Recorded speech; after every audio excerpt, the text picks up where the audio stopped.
Boa noite, boa noite, boa noite, boa noite. Sejam todos muito bem-vindos à nossa tradicional aula de segunda-feira, onde toda segunda-feira a gente entra ao vivo e online para falar sobre um determinado assunto, um determinado tema. E a aula nossa de número 280, nós falaremos sobre efeito da idade relativa no futebol. E o que é esse tal de ser efeito da idade relativa? É o que nós vamos explicar aqui, tá? Então, esteja conectado junto com a gente. Você que é membro da Trilha do Futebol tem acesso a todo esse conteúdo. Então vamos debater um pouco sobre isso, inclusive o efeito que isso está gerando na própria seleção brasileira. Como comparativo, vocês vão entender. Vamos lá. O que é o efeito da idade relativa? Olha a definição. Atletas nascidos nos primeiros meses do ano levam vantagem sobre atletas nascidos no final do ano, mesmo dentro da mesma categoria. O que acaba significando isso? Imagina o seguinte, dois atletas são da categoria sub-13, sendo que um faz aniversário em janeiro e outro faz aniversário em dezembro. Não precisa ser um cientista, um estudioso da área para entender que sim, faz diferença, né? Faz diferença, porque um tem mais tempo de vida que o outro, independente se estão na mesma categoria e se nasceram no mesmo ano. Tem uma diferença quase de um ano ali. Um nasceu em janeiro e o outro nasceu em dezembro. Então tem essa diferença. Essa diferença é o significado de efeito da idade relativa, que é justamente o que a gente está falando. Olha lá, um exemplo real. Ó. Até na mesma categoria de sub-13, nasceu em janeiro, está mais desenvolvido fisicamente do que um atleta B que nasceu em dezembro, que dá quase um ano de diferença. E o que acaba impactando? Olha lá, ó, força, velocidade, coordenação, confiança, avaliações e oportunidades. Como é que funciona normalmente na questão do futebol de base? Os atletas que nascem nos primeiros meses, por eles serem mais desenvolvidos, então naturalmente eles acabam tendo as maiores e melhores oportunidades, é natural. O que não quer dizer que quem nasceu no segundo semestre não vai chegar no profissional, até o que vocês vão ver em relação à própria Copa do Mundo. Mas é inegável que quem nasce antes vai se desenvolver antes, na maioria dos casos, e acabam jogando mais, recebem mais confiança dos treinadores, são vistos como mais prontos, são convocados com mais frequência e recebem mais minutagem, ou seja, acaba jogando mais. Ali nós acabamos colocando a distribuição como é feito normalmente, não é que é uma regra, mas é que na maioria dos casos é assim que funciona. A maioria dos atletas é do primeiro quartil, que vocês já vão ver sobre isso, depois do segundo, depois do terceiro e por fim do último. O que são esses quartis? Tá? Então vamos lá. O ano ele é dividido em 4 períodos de nascimento. O primeiro quartil, que é o Q1, é de janeiro, fevereiro e março. Depois o 2 é de abril, maio, junho. O 3, julho, agosto, setembro. E por último, outubro, novembro e dezembro. Vamos lá, indo para o primeiro, maior vantagem maturacional na maioria das categorias. Porque independente de qual é a idade do atleta, ele vai estar mais maturado do que quem nasceu em dezembro. Depois vantagem moderada, depois leve desvantagem inicial, e aí que vem a grande preocupação, que é quem nasceu em dezembro. Normalmente quem nasce em dezembro, até a brincadeira que acabam fazendo em relação, óbvio, à categoria de base, fala assim, sabe quem nasceu lá em dia 30, 31 de dezembro? Aí fala, poxa mãe, por que você não conseguiu segurar mais 2 diazinhos? Porque isso dá um diferencial competitivo gigantesco para a criança em relação ao esporte. Mas, de novo, faz diferença? Faz. Mas não é só isso que vale. Tá? Então, tem diversos fatores que são levados em consideração. Agora, só para vocês entenderem o quanto que isso faz diferença sim, mas, como nós estamos em época de Copa do Mundo, eu vou mostrar para vocês aqui qual que é o resultado. Análise da seleção brasileira dos 26 convocados. No Q1, 7 jogadores. No Q2, 5 jogadores. No Q3, 7 jogadores. E no Q4, 7 jogadores. O que mostra isso pra gente? Mostra que os jogadores que vão disputar essa Copa do Mundo, a maioria nasceu no quartil 3 e no 4.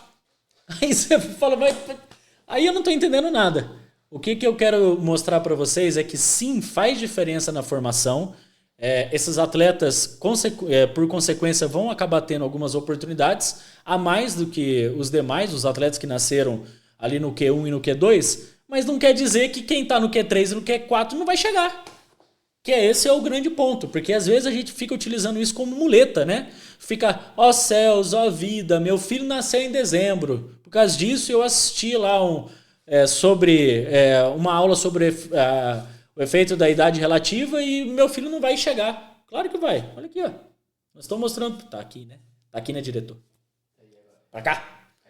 Nós estamos mostrando para vocês que, poxa, Copa do Mundo, agora. E isso tá acontecendo. Entenderam?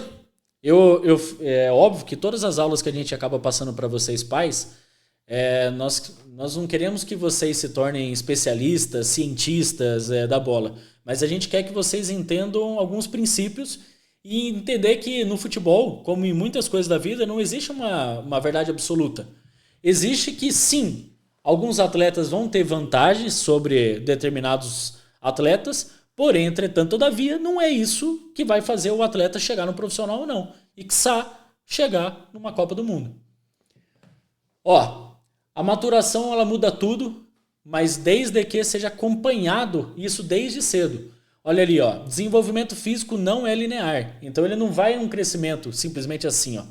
Ele tem altos e baixos. Acontece muitas vezes quando um atleta ele se desenvolve muito rápido, de maneira precoce, aí dá dor de crescimento. Vixe, tem um monte de coisa que acaba acarretando e prejudicando porque o atleta ele amadureceu, ele maturou antes do que ele devia. Então não é só coisa boa também não. Também tem dificuldade.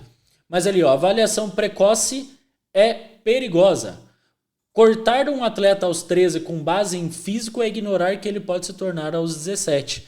Porque, de novo, maturação e crescimento não é linear. Pode acontecer esse atleta ele tá talvez um pouco abaixo da maturação comparado aos outros atletas, mas que pode acontecer quando ele chegar no 17 ele pode até ultrapassar e se desenvolver muito mais do que esses outros atletas. Comparação imediata destrói talentos, isso é muito triste de ver. E é inevitável a comparação, tá? É inevitável quando nós estamos num campo, num treino, num jogo, a gente olhar e utilizar um atleta que está mais maturado como ponto de referência. E aí é natural que esse atleta vai estar num ponto de referência maior do que o seu filho por muitas vezes. E aí vocês ficam olhando só para esse atleta. Poxa, se meu filho tivesse maturado igual ele, talvez ele ia se desempenhar melhor. Ou talvez ele ia ter mais oportunidade. E não tem que ficar se balizando com quem já está nesse processo. Porque não dá para competir. A competição tem que ser com ele mesmo. O atleta tem que competir ele com ele mesmo, sempre querendo evoluir mais e melhor. Até porque se a gente for ficar sempre se comparando com quem já está maturado, então tem que se comparar também com quem não está. Tem que se comparar com quem está no nível abaixo. Agora, essa comparação a gente nunca faz. Independente se é no futebol ou na vida. A gente nunca se compara, né? A gente sempre olha para cima e fala, poxa, ó céus, ó vida, como eu queria estar naquela situação. Então, isso tem que tomar muito cuidado. E paciência é fundamental. E aí, de novo, não é só no futebol, mas principalmente no processo de formação, que é o que a gente está falando aqui. O processo de formação leva 8, 10, 12, 15 anos. Não queira que tudo mude da noite para o dia do jeito que você gostaria que fosse. Não é assim que as coisas funcionam. Ó, nem sempre o melhor aos 12 será o melhor aos 18. E tudo pode mudar. O futebol recompensa o quê? Consistência, evolução, mentalidade, adaptação e persistência. O desenvolvimento do atleta é um processo. O maior e melhor conselho que eu posso dar ao longo do processo é se divirta na jornada. Se divirta. Passe por cada etapa. Entenda que cada etapa é importante para a construção do atleta que ele quer ser no futuro. E vocês, pais, têm que ter essa noção, porque senão você coloca muita expectativa, coloca pressão desnecessária no ombro dos teus filhos e o resultado é inevitável. Que é o quê? Ele vai acabar desistindo ao longo da caminhada, porque ele só vai ver dificuldade, acaba se comparando com quem está acima no processo e fala, eu não consigo chegar nem nele, imagina nos demais. E esse tipo de comparação não é interessante para atleta nenhum, tá bom? Bom, de maneira bem direta, sempre nas nossas aulas de segunda-feira, eu fiz questão de trazer sobre o efeito da idade relativa para vocês. sem muitos termos técnicos, mas pelo menos para vocês pais terem uma noção sobre essas etapas do processo que acontecem, tá bom? Beijo no coração de vocês, essa foi a nossa aula de número 280 e a gente segue aqui à disposição. Até segunda-feira que vem. Valeu!